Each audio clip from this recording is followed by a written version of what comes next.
여기 지금 우리가 먼저 선행 조건이 있는데 요한이라는 인물을 좀 알 필요가 있어요. 우선 요한은 세례 요한이 있고 또 사도 요한이 있죠. 앞으로 요한이 계속 나오면서 3주 동안 이 요한의 세례 요한은 한마디로 여러분 꼭 기억해야 될 게 뭔가 하면 구약의 마지막 선지자입니다. 구약이 뭐라고 여러분? 마지막 선지자예요. 사도 요한은 올해의 아들이라고 그러죠. 소위 말해 어머니의 치맛바라고 유명한 사람. 올해의 아들인데 이 사도 요한은 에베소 교회에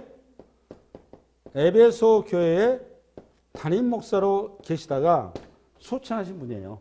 근데 에베소 교회 누가 개척한 거죠?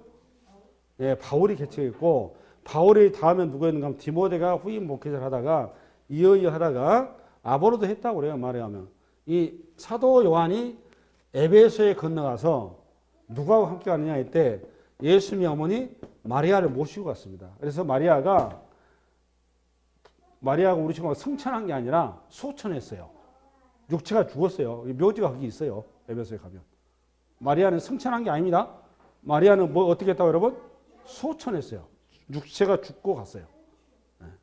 그래서 누가 모셨느냐? 이 사도 요한이 모셨습니다. 이 정도는 기본적인 지식 가지고 가셔야 돼요. 아멘? 그 다음에 여러분 세례 요한은 참고로 질문 드려야겠습니다. 세례 요한은 여러분 무슨 지파죠? 오전팀 가만히 있고. 세례 요한이 어느 지파죠? 집사님? 세례 요한이 어느 지파? 12지파 중에 어디 지파죠? 세례 요한 가면 어디 가면? 예수님 어디 가면? 예수님이 어느 지파? 예수님이 어느 지파? 예, 유다 지파. 우리 세례 요한은? 예? 유다? 예? 사촌인지 알아요. 그러면 예수님의 어머니 누구? 마리아. 마리아하고 누구하고 친척간이죠? 예? 엘리사벳이 누구예요, 여러분? 예? 엄마. 그래. 세례의 엄마, 아빠는? 사가랴. 그래요. 사가랴 무슨 지파? 레위 지파죠. 여러분, 세례 요한은 명문가의 집안의 아들입니다. 참고로. 그때 당시에 대제사장의 계보를 이을 자였었어요. 대단한 명문가의 집안의 아들입니다. 전자생각 못 하셨죠? 이게 이해가 되세요. 다음 주 설교가 여러분들 이해가 돼요. 다음 주 거. 네, 이 정도는 오늘 힌트를 가지고 가야 됩니다. 네. 세례 요한이 그렇게 구약의 마지막 선지자로 부름받았죠. 어머니 엘리사벳이 잉태할 수 없는 중에 잉태를 했어요. 마치 누구처럼? 한나의 어머니, 사무엘의 어머니 한나처럼. 그죠? 예, 그런 전체를 밟죠. 예. 그러면 지금 6절에 보니까 두 가지 여러분 꼭 짚고 가야 됩니다. 첫 번째, 이 세례 요한은 잘 봐봐요. 세례 요한은 보내심을 받은 자 이렇게 돼 있죠. 뭐라고 여러분? 이게 중요해요. 보내심을 받은 자랍니다. 누가? 세례 요한이. 이게 세례 요한의 지금 정체성이에요. 그러면 누가 보냈죠? 세례 요한을? 그렇죠. 하나님께서 세례 요한을 보냈다 그 말이죠. 지금 6절에 하고 싶은데 요 두 가지 얘기를 하고 싶은 거예요. 그러면 이 편 속에 무지 엄청난 얘기가 신학 얘기 들어가 있어요. 엄청난 신학이 들어가 있어요. 오늘 사실 설교 5절에 이거 하다가 끝나버렸어요. 실제로 이 설교하다가 끝나야 정상적인 겁니다. 왜 이게 중요하냐? 보내심을 받았다 그 말은 첫 번째 이런 고백이 선언이 돼야 되는 거예요. 우연이나 운명이 아니다 그 말입니다. 그래서 여기서 우리가 뭐가 아니다? 진화론이 아니다 그 말이에요. 여기서 나오는 거예요. 그럼 뭐다? 하나님의 예정, 하나님의 계획. 그래서 요거는 창조다 그 말이에요. 여기서 보내심을 받았다 이 말, 여기 속에 이 이해가 있어야 이것이 여러분 수납이 된다 그 말이에요. 보내심을 받았다 그랬는데도 불구하고 나는 진화를 믿는다. 그 사람은 지금 성경을 몰라도 한참 모르는 거죠. 네. 할렐루야? 이게 왜 중요하냐? 성경에서 하나님의 행위 크게 세 가지가 있어요. 성경에는 하나님의 행위 세 가지가 있는데 그게 뭔가 하면 첫 번째 하나님은 예정하신 하나님입니다. 무슨 하나님? 예정. 두 번째 하나님 어떤 하나님이냐? 창조하신 하나님이라는 겁니다. 무슨 하나님? 창조. 졸지 마세요. 세 번째, 그럼 하나님은 예정하시고 창조한 다음에 끝이 아니에요. 뭐 하시는 거죠? 이걸 주관한다 그 말이에요. 직접 컨트롤한다. 그 섭리 그러는 겁니다. 그러니까 하나님의 예정과 창조와 섭리 이 세 가지를 하나님의 행위 세 가지 성경 얘기하고 이 세 가지 얘기하는 겁니다. 예정하심과 창조하심과 섭리하심. 그러니까 이 땅에 있는 어떤 것들도 피조세계는 하나도 우연이나 뭐 운명이나 이런 거 없다 그 말이에요. 철저하게 하나님의 손안에 있다 그 말이다. 공중에 나는 새를 보라 그러잖아요. 들의 백합화를 보라 그러잖아요. 하물며 너희일까 보냐. 여러분 이 땅에 돌 하나도 이 땅에 그 어떤 그 풀 한 포기도 전부 다 하나님의 뭐 가운데 있다? 예정 가운데 있습니다. 하물며 여러분 하나님의 형상하다면 여러분들이야 설명이 필요 없죠. 우리 인간의 시선에서야 사람이 잘나고 못나고 있고 없고 많고 크고 뭐 스펙이 있고 없고 이렇게 따지지만 하나님의 시선에서 창대의 시선에서 성자의 시선에서 보면 그거 아무 의미 없어요. 모든 인간은 하나님 안에서 평등이에요. 평등. 십자가 앞에서 다 평등입니다. 전체가 다 하나님의 주권 안에 있다 그 말이에요. 이게 고백이 돼야 여러분들이 성서에 대한 바른 이해가 시작을 하는 겁니다. 할렐루야. 이걸 좀 더 구체적으로 말씀을 가지고 가겠는데 어디로 가는가 하면 여러분 시편 139편을 열으겠습니다. 이거 지금 열으셔야 돼요. 시편 139편.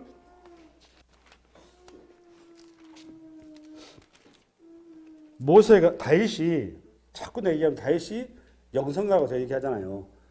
도대체 이게 나는 다윗의 IQ를 헤아릴 길이 없습니다. 하도 이 거창한 말을 많이 해놔서 저는 다윗의 IQ를 헤아릴 길이 없어요. 저 해버려가지고. 우리 시편 139편 열었나요? 903페이지입니다. 903페이지. 열었으면 아멘? 제 말에 100번 설교 듣는 것보다 오늘 성경 요걸 보고 여러분 큐티하는 마음으로 잘 여러분 묵상을 하시면서 성경 읽어갑니다. 구절 하나하나 생각하면서 아시겠죠? 그러니까 제가 지금 뭘 얘기하는가 하면 하나님의 예정하심, 예정을 하는 거예요. 우리 한번 1절부터 읽겠습니다. 시작. 주께서 나를 살펴보셨으므로 나를 아시나이다. 주께서 내가 앉고 일어섬을 아시고 멀리서도 나의 생각을 밝히 아시오며 나의 모든 길과 내가 눕는 것을 살펴보셨으므로 나의 모든 행위를 익히 아시오니 여호와여 내 혀의 말을 알지 못하시는 것이 하나도 없으시니이다. 주께서 나의 앞뒤를 둘러싸시고 내게 안수하셨나이다. 이 지식이 내게 너무 기이하니 높아서 내가 능히 미치지 못하나이다. 내가 주의 영을 떠나 어디로 가며 주의 앞에서 어디로 피하리이까? 내가 하늘에 올라갈 때라도 거기 계시며 수월에 내 자리를 펼지라도 거기 계시니이다. 내가 새벽 날개를 치며 바다 끝에 가서 거주할지라도 거기서도 주의 손이 나를 인도하시며 주의 오른손이 나를 붙이리이다. 내가 혹시 말하기를 흑암이 반드시 나를 덮고 나를 두른 빛은 밤이 되리라 할지라도 주에게서는 흑암이 숨기지 못하며 밤이 낮과 같이 빛이 나니 주에게는 흑암과 빛이 같음이니이다. 주께서 내 내장을 지으시며 나의 모태에서 나를 만드셨나이다. 너희가 주께 감사함은 나를 지으심이 심히 기묘하심이라.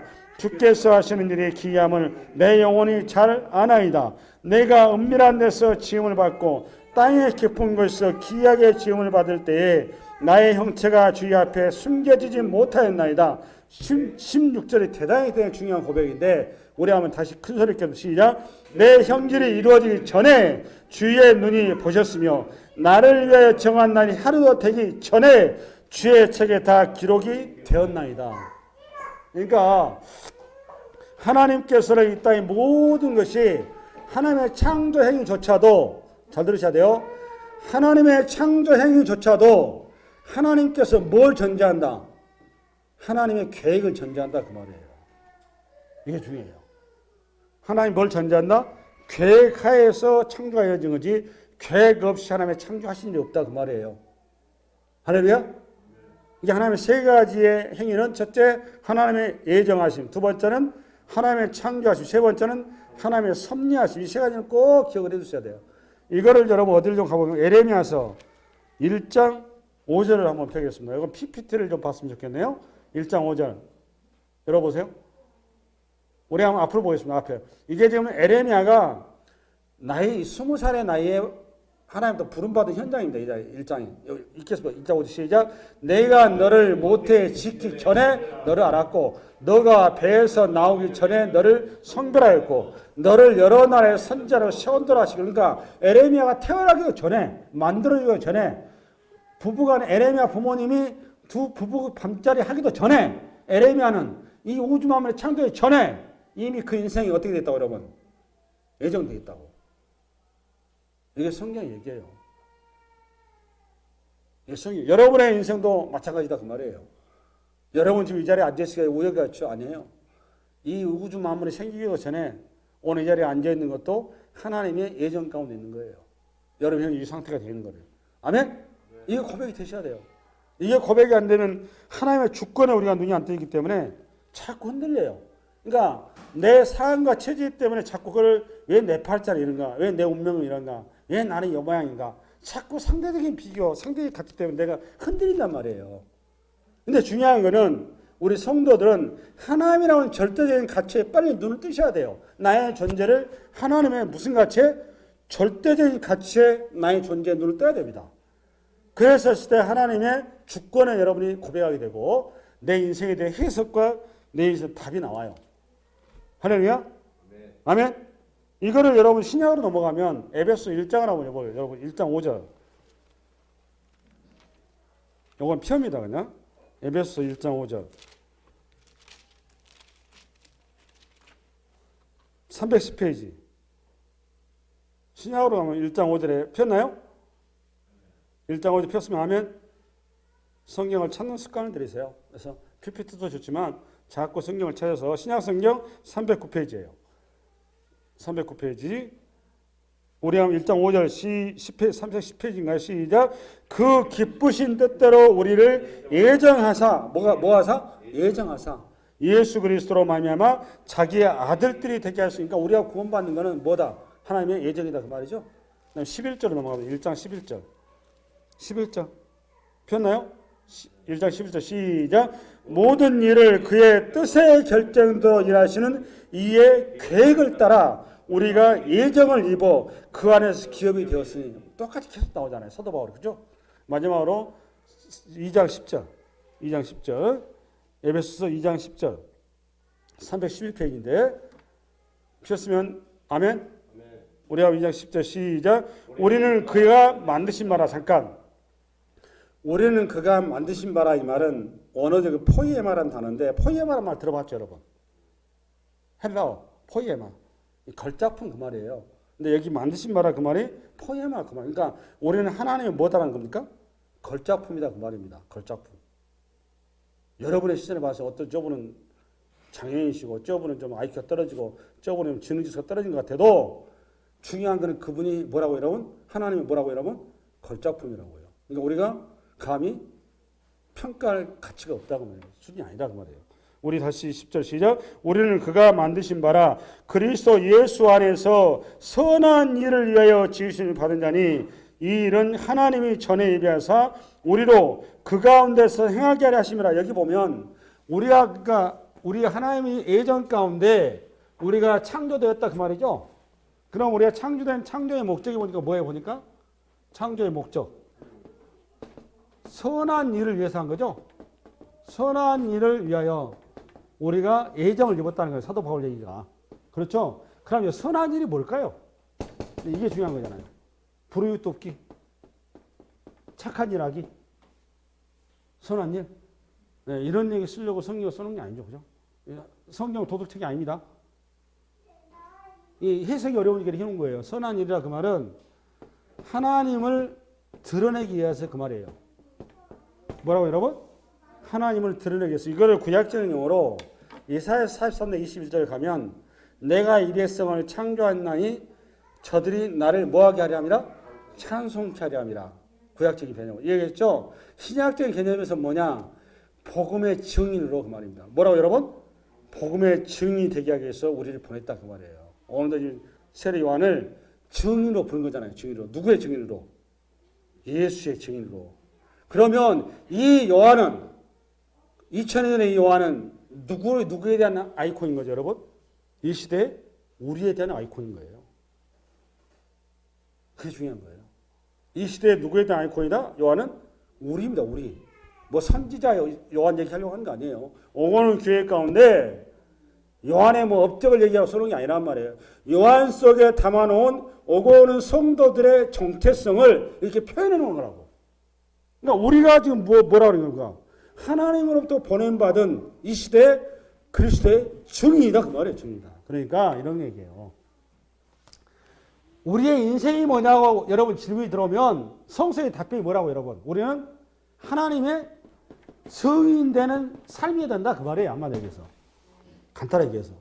내 인생의 모든 자락이 하나님의 표적이 되고 표지판이 되고 이정표가 돼야 된다 그 말이에요. 할렐루야. 이게 분명히 있어야 됩니다. 그렇다면 여러분들 질문이 들어올 수 있어요. 어떤 질문이 들어오느냐. 어떤 분은 이왕이면 하나님이 가면 이렇게 우리를 이 땅에 증인으로 보내고 표지판을 보내고 이정표를 씌우려면 저 이정표 좀 빛나고 반짝반짝하고 저 금 이정표 저 이거 반들반들하고 센스 있고 뭐 이런 거면 좋잖아요. 그죠? 그런 이정표가 얼마나 좋겠어요. 예를 들어 이런 거예요. 내가 지금 대통령 아니지만 장관 정도 되고 내가 좀 이렇게 스펙도 좀 빵빵하고 내 돈도 짱짱하게 좀 있고 뭐 좀 이러면 내가 나 예수님 상 이런 거야 이렇게 복 받는 거야 이렇게 좀 자신 있게 좀 얘기할 수 있는 그렇게 해서 나를 좀 이정표를 세워 너무너무 좋을 건데 하나님 그게 안 세워요 여러분. 오늘 세례 요한도 보니까 가죽 뒤에 트롯에 벌판에 세워놨단 말이에요 지금 세례 요한은. 그렇죠? 그래요 안 그래요? 근데 하나님이 우리 인생을 세우는 방식은 우리가 생각하는 그런 식으로 세우질 않아요. 어떻게 세우느냐? 하나님의 방식대로 세우는데 이 땅의 인생들을 하나님께서 하나님 당신을 증거하기 위해서는 이 땅의 인생들의 눈높이로 우리를 세워야 되거든요. 무슨 말 이해하시나요? 이걸 성육신 신학이라고 그러는 거예요. 그러니까 예수님께서 이 땅에 오실 때 황금마차 타고 오고 비단옷 입고 오고 왕의 모습으로 와버렸으면 목동들이 예수를 알아봤을까요? 근처도 못 가죠. 근데 예수님은 누구한테 알려져야 되는 거죠? 이 땅에 있는 모든 인생이 알려져야 되기 때문에 이 땅에 있는 모든 인생의 그 모습으로 오셔야 된단 말이에요. 그래서 가장 마지막까지 갈 수 있는 곳이 가장 낮은 곳이니까 낮은 곳으로 지금 오셨다 그 말이에요. 그 낮은 자리로 지금 누구를 초대했다는 거예요, 여러분? 증인으로. 저와 여러분을 초대했다 그 말이에요. 지금. 이게 중요한 겁니다. 할렐루야? 아멘? 그러니까 내가 지금 지가 있고 없고 내가 소유가 많고 없고 내가 잘나고 못나고 내가 IQ가 높고 낮고 내가 1, 2학을 나오고 아니 대학을 안 나오고 내가 장애이 있냐 없냐 이런 거는 세상의 자본주의 가치인 것이지 성서가 말하는 성도의 가치하고는 전혀 해당이 없는 겁니다. 중요한 거는 나의 존재가 내 존재가 그것이 뭐가 됐든 간에 내 존재 속에서 하나님의 빛과 소금으로서의 이 정체성이 드러나느냐 안 드러나느냐 이것밖에 없어요. 무슨 말 이해가시나요? 이게 중요한 겁니다. 그냥 한 예화를 좀 들어볼게요. 여러분 창세기 45장을 열어보세요.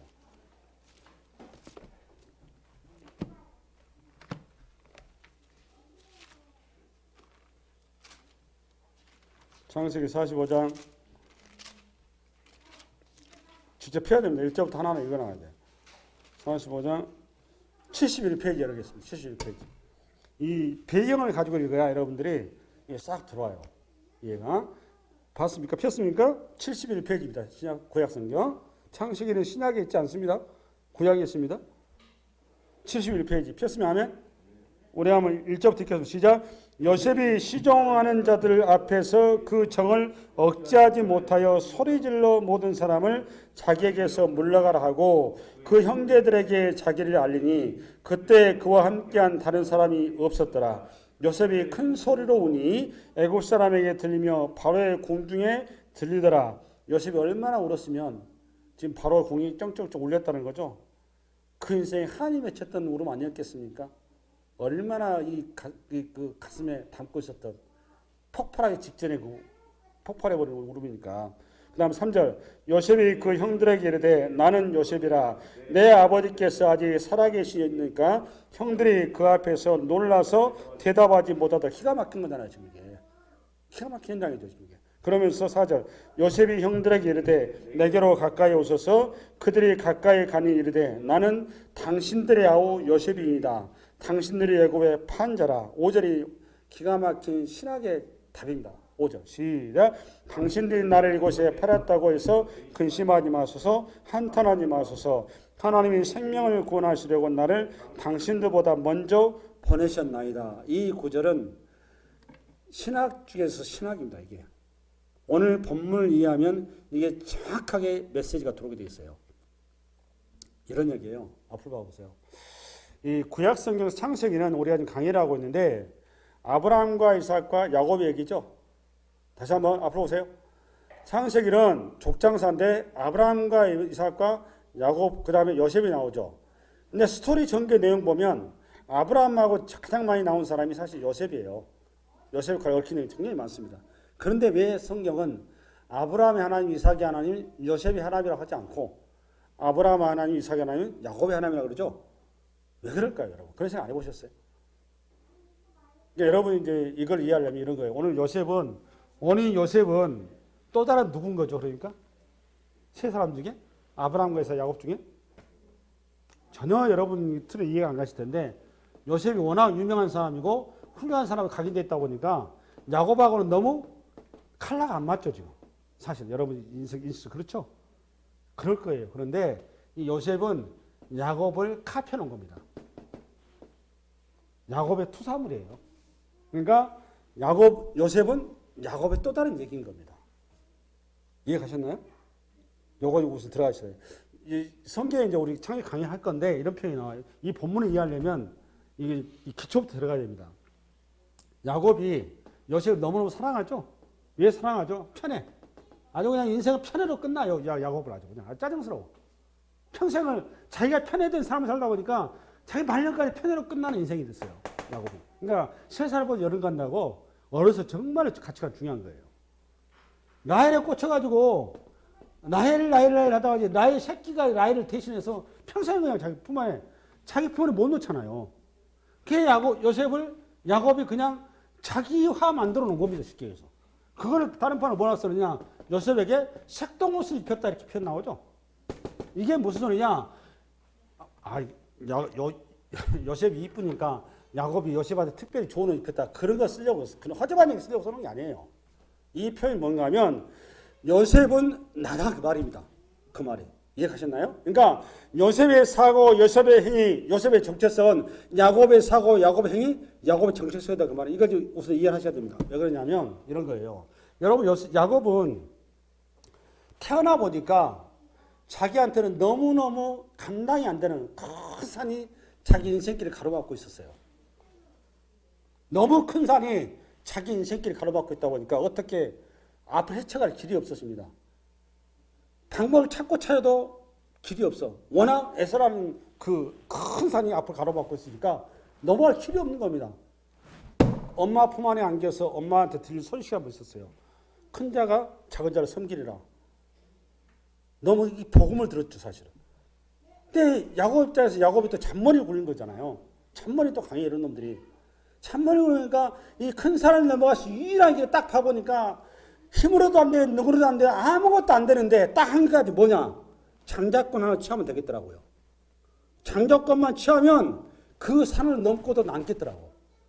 그 인생을 장자권을 취하는데 자기처럼 인생을 걸어버린 거잖아요. 맞아요, 틀려요? 장자권이 뭔지도 모르고 건 거예요, 사실은 야곱은. 그게 인생 건 겁니다. 이 야곱의 스타일이 우리처럼 말하면 이거예요. 나는 예수밖에 답이 없습니다. 그 말입니다, 쉽게 해서. 그러니까 인생이라는 거는 누가 예수 붙느냐, 내가 앞길 콱 막히고 오다가도 못한 상황이 됐었을 때 이 길을 헤쳐나가서 유일한 길이 그것밖에 없다라는 내 상황이 벌어질 때 그때 예수를 붙드는 거지. 눌러라 되는 누가 예수 안 붙들어요. 절대 예수 붙들 일 없습니다. 예수 붙는 사람 누가 붙나 여러분? 앞길 콱 막혀야 그때 예수 붙드는 거예요. 할렐루야. 그래서 고난이 유익이라 내게 주의 은혜를 배우게 되었다 그렇게 나온 거잖아요. 그런데 이 야곱이 희한하게 라헬에 꽂혀가지고 요셉을 그냥 품 안에 안죠. 이 요셉이 아버지의 품 안에서 아버지의 인격, 아버지의 성품, 아버지의 가치관을 그대로 흡수해버린 거예요, 사실은. 그렇죠? 그대로 흡수한 겁니다. 그게 어디에 나타나느냐? 형한테 팔려가죠. 이 어느 날 갑자기 재수없는 소리 했잖아요. 밥 먹고 이제 밥상머리 했어요. 나이 어린 게 주제넘 소리 했단 말이야. 아버지, 나 꿈꿨는데 진짜 멋있는 꿈 꿨어요. 우리 형들이 전부 다 나한테 절합디다. 어머니, 아버지도 나한테 절합디다. 이 주제넘은 소리 했단 말이에요. 지 애미애미해서 하실 것이지.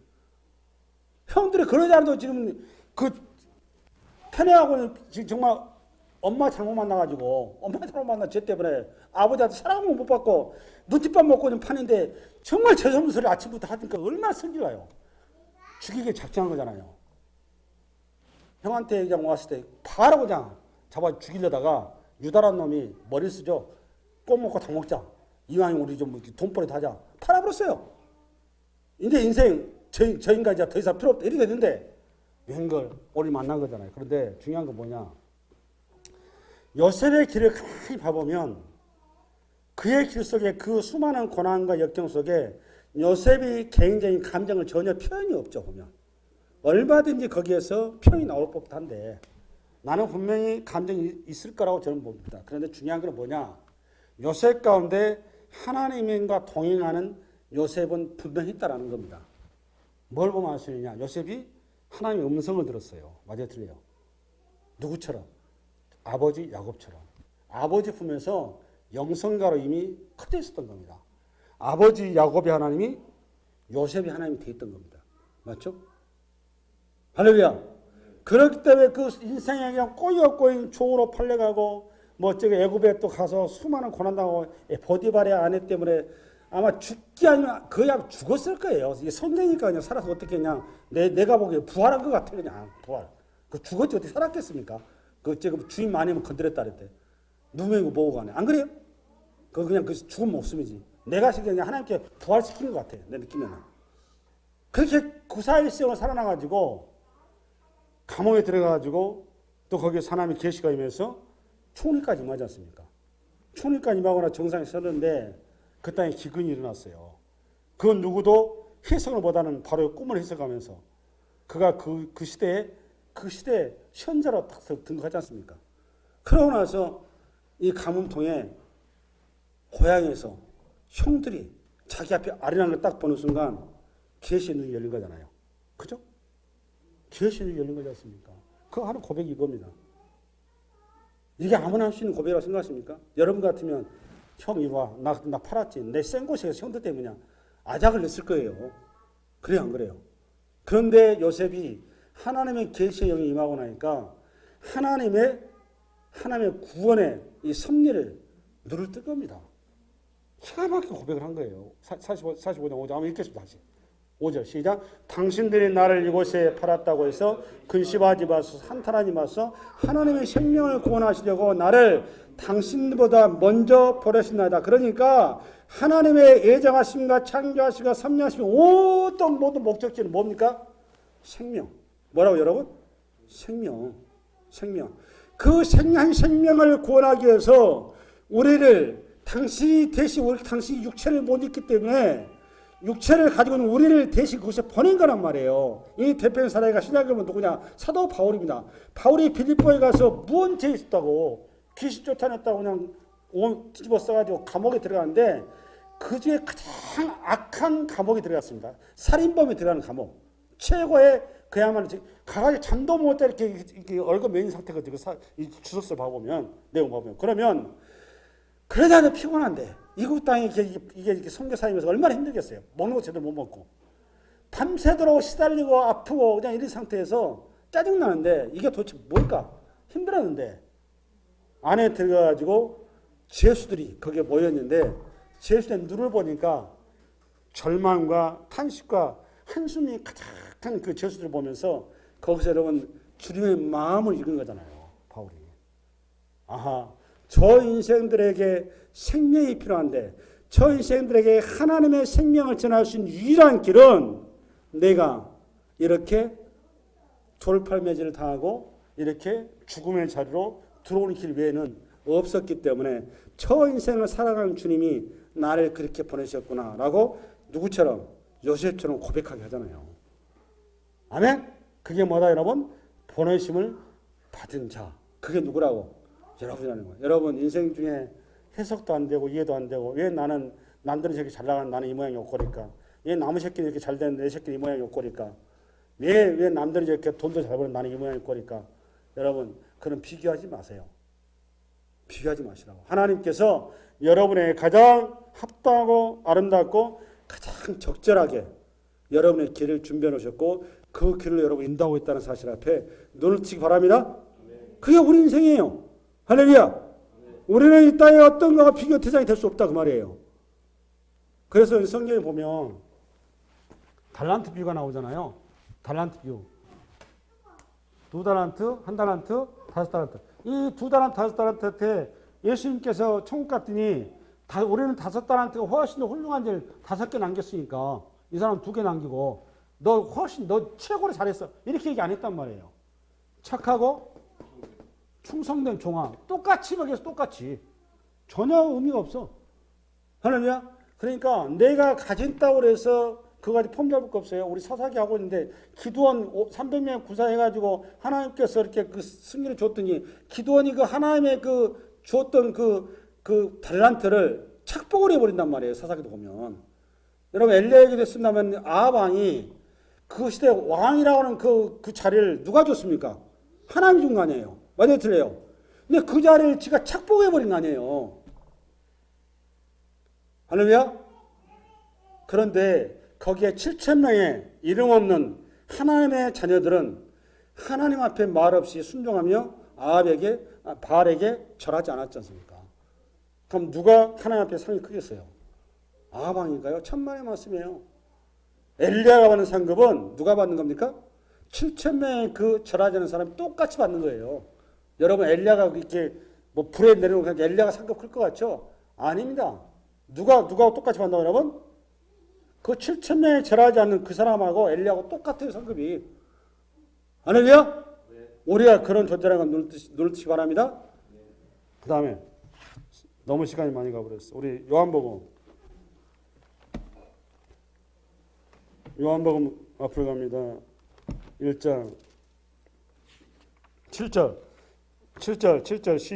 시작. 그가 증언하러 왔으니 곧 빛에 대하여 증언하고 모든 사람이 자기로 말미암아 믿게 하려 함이라. 내가 누차겠습니다. 우리의 인생 노정은 결국은 뭐에 관한 거다? 그리스도를 드러내는 것이다. 그리스도를 증언하는 것이다. 그게 우리의 인생의 목적이다. 증언의 목적이다. 그 다음에 8절 시작. 그는 이 빛이 하디오 이 빛에 대하여 증언하러 온 자라. 그 다음에 9절 참 빛 곧 세상에 와서 각 사람에게 비추는 빛이 있었나니 그가 세상에 계셨으며 세상은 그로 말미암아 지은 바 되었으되 세상이 그를 알지 못하였고 11절 자기 땅이 오매 자기 백성이 영접하지 아니하였으니. 두 번째 여러분 기억할 게 요건데 영접하지 아니하였다. 영접이라는 단어 있죠. 이 단어입니다. 앞을 봐보세요. 졸지 마시고 두 번째인데 영접하다 이 말 있잖아요. 영접하다. 그러니까 우리가 복음을 중요한데 그걸 받아들이다 안 받아들이다 그 말을 여기서 영접하다. 이 말이 대접하다 그 말이죠. 우리식으로 말하면. 맞아요, 틀려요. 사전적인 영접하다 그 말은 한글로 사전적 국어 사전을 보면 대접하다 그 말이에요. 대접하다 이 말은 무슨 소리인가 하면 손님이 오게 되면 이 손님을 나그네 대접하듯이 후하게 대접하다 그 말이거든요. 이 말은 일회성의 의미란 말이겠죠. 일회성의 의미. 그러니까 목회자들 가끔 신방을 간다 할지 이러면 집사님들 교회에서 이제 집에 신방 가면 굉장히 이렇게 잘 이렇게 접대를 하죠. 접대를 한 다음에 이제 그 예배 드리고 나서 그다음에 이제 목사님 돌아가고 나면 빠이빠이하고 끝 이렇게 되는 거잖아요. 권사님, 내 말 이해하셨어요? 집사님 이해하셨어요? 이해 잘 하셔야 돼요. 그러니까 대접하다, 영접하다 이 말은 우리식으로 이제 한글의 이해는 한식이다 그 말이잖아요. 지금 일시적인 거잖아요. 그죠? 우리가 잘 이렇게 해서 이렇게 대접해 드리는 거, 한번 잘 모시는 거, 특히 뭐 특별한 날에 그 모시니까 특별한 손님으로 잘 접대하는 거 맞죠? 접대하다 그런 뜻이란 말이에요, 이게 지금. 그런데 여기서 말한 영접하다 이 말은 그런 단어가 아니라는 겁니다. 그런 단어가 아니고 세 가지인데 첫 번째 이런 뜻이에요. 첫 번째 헬라 문화권에서 영접하다 이 말은 이런 뜻이에요. 상대방에 대해서 상대방의 가치, 가르침, 말씀, 철학을 내가 수납하다 그 말입니다. 이게 중요합니다. 다시 한번 영접하다 이 말은 원어의 뜻이래요. 그거는 상대방이 사람일 경우에 그 사람의 가치, 가르침, 말씀, 철학을 내가 수용하다 그 말이에요. 정리되셨나요? 단순하게 이렇게 한번 이래서 접대하다 이런 뜻이 아니고 그 사람의 가치, 그 사람의 철학, 그 사람의 가르침을 내가 공유한다 그 말이에요. 공유한다. 이해되셨나요? 그러면 요거는 일회성이 아니고 요거는 지속성인 거죠? 지속성입니다. 아멘? 두 번째 영접하다 그러면 뭔 말인가 하면 상대방과 내가 연대한다 그 말입니다. 관계한다 그 말이에요. 이런 뜻을 가지고 있어요. 뭐 한다 여러분? 연대한다, 관계한다. 그러니까 상대방을 한번 접대하고 끝이 아니라 상대방을 이제 더욱더 그 관계를 연대를 강화시키고 더욱더 그걸 확장하고 더욱더 그걸 확대한다 그 말이에요. 우리 식으로 말하면 연애를 하게 되면 부부 시간에 결혼하기 전까지 상대방이 결혼에 이르기까지 계속 어떻게 됩니까? 만남이 더 강해지고 더욱더 관계가 더 강해지고 더욱더 깊은 관계가 돼가는 거죠. 그거를 영접하다 그 말이에요.